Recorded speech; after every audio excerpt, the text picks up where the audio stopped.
সংখ্যাটিকে 36 দিয়ে ভাগ করলে কত ভাগশেষ থাকবে। এখানে দেখো এই সংখ্যাটির প্রথম পদের সূচক 83, দ্বিতীয় পদের সূচকও 83। আবার 83 এই সংখ্যাটি একটি অযুগ্ম ধনাত্মক সংখ্যা, সুতরাং এই সংখ্যাটির একটি উৎপাদক হবে 71 প্লাস 73 অর্থাৎ 144। ঠিক আছে,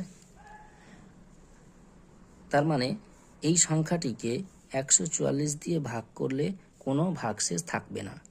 এখন দেখো 144কে আমরা এভাবে লিখতে পারি 36 গুণ 4। তাহলে দেখতে পাচ্ছি 36 হলো 144-এর একটি উৎপাদক, অর্থাৎ 144কে 36 দিয়ে ভাগ করলে কোনো ভাগশেষ থাকবে না।